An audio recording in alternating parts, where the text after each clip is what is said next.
Hidden within North Korea is a palace worth hundreds of millions of dollars. Yet no one lives inside it. But this wasn't always the case. In fact, one of the country's most important figures called this landmark their home. Today, we're going to explore the story of the Kumsusan Palace of the Sun and its current situation. We'll also see one of the country's other important residences and another abandoned building that holds an unwanted world record. On top of this, we'll examine another huge residential property across the globe that is deserted for one reason or another. So let's get started. The Kumsusan Palace of the Sun was first built in 1976. Then it was known as the Kumsusan Assembly Hall. After its creation, it served as the main residence of the then leader and founder of North Korea, Kim Il-sung. For 18 years, Il-sung enjoyed the palace, but by 1994, he passed away. As a result, his son Kim Jong-il took over as leader of North Korea. However, it didn't feel right to move into the Kumsusan Palace, so Jong-il converted the former home into a mausoleum for his late father. The cost of this endeavor is believed to have been as much as $900 million. But there are some reports that it was far less, at $100 million as well. Il-jung's remains were placed in a clear glass sarcophagus and left on display for visitors to pay their respects to. Along the walls inside the palace, many portraits and photographs of Il-sung and his achievements throughout life are displayed. The palace also showcases the various gifts he received from across the world. Yet by 2011, Kim Jong-il would also follow in his father's footsteps and pass away, leaving his son Kim Jong-un to lead North Korea.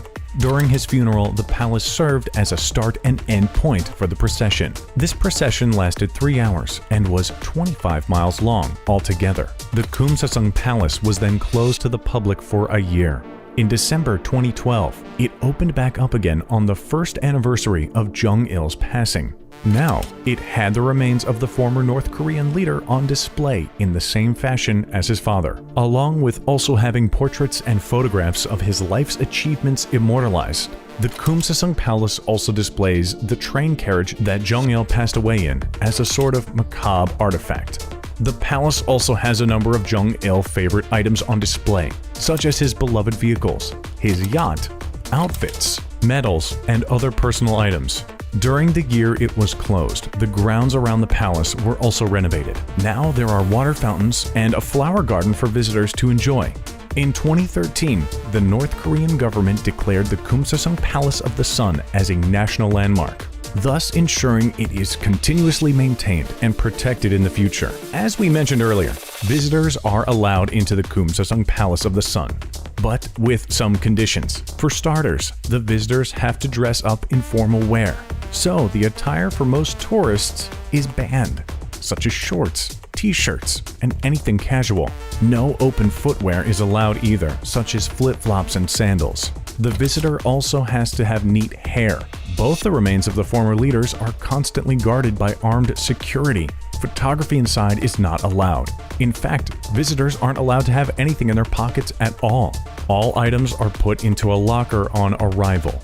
The visitors then have to go through a number of checks. First, there's a machine that cleans the person's shoes, as the palace is seen as a sacred place. The visitors then have to go through a scanner to make sure no items slip through. The visitors also have to bow throughout their visit, most often when seeing the statues of the former leaders and the remains. Upon entering where the remains are, the visitors are blasted by air to blow away any loose particles, as they could be damaging to the remains.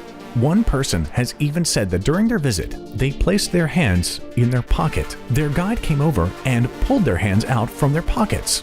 Respect is incredibly important inside this palace. All of North Korea's leaders had multiple residences to relax in, yet they tend to have one that is their main base. For Kim Il-sung, it was the Kumsusan Palace. For the current leader, Kim Jong-un, it's the Ryongsong Residence, also known as Residence Number 55 and the Central Luxury Mansion. Based in the Ryongsong district in the capital city of Pyongyang, it was first built in 1983. Altogether, the complex is around 4.6 square miles. For comparison, that's around the same size as the whole of London's Heathrow Airport. There are very few pictures of the building, but those that exist show a stunning garden and immaculate interior. The residence is also very protected.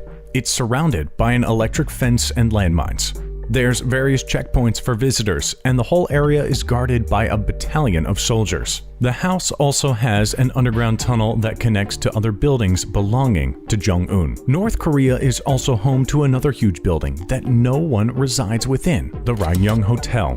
In fact, it currently holds the unwanted Guinness World Record for tallest building unoccupied. It's 330 meters tall, or 1,082 feet. That's taller than the Eiffel Tower at 1,063 feet. Nicknamed the Hotel of Doom, the Ryugyong Tower began construction in 1987. By 1992, the hotel reached its intended height at 105 stories. The top of the hotel was meant to feature rotating restaurants. However, construction was halted. At this time, North Korea was experiencing economic turmoil due to the collapse of the Soviet Union. Some reports have said that the hotel had cost $750 million. A decade later, the hotel was revisited again. However, there were many structural problems within. Even the building materials used were seemingly poor quality. In 2008, construction was underway once more. The Egyptian contractors, Orascom firm, were put in charge. At the same time, they were working on a $400 million deal in North Korea to build a 3G tower. But the construction once again stopped. The dormant hotel hasn't had a guest at all. The failed building towers above the city skyline, making it very difficult to ignore. The Ryugyong Hotel has been involved in a few events, such as being used in fireworks displays and a light installation by the artist Kim Jong-il. On the Croatian island of Kudak sits a resort hotel that's been left to nature for decades, the Haludovo Palace Hotel, as it's most commonly known. It's gone through a number of name changes throughout the years. First opened in 1972, the hotel was marketed towards the very wealthy. Even Saddam Hussein was said to have visited the hotel. The founder of Penthouse magazine invested $45 million into the resort in order to build a casino.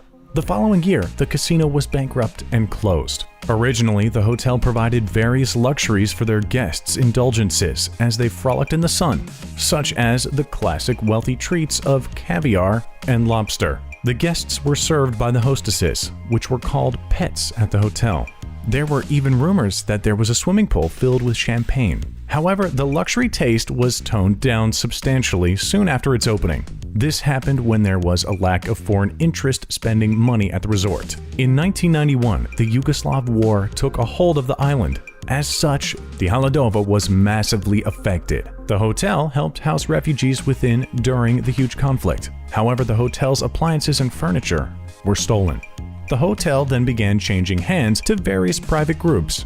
Even though the Croatian government has tried to encourage the owners to rebuild the resort over the years, the owners haven't. It's completely abandoned to this day.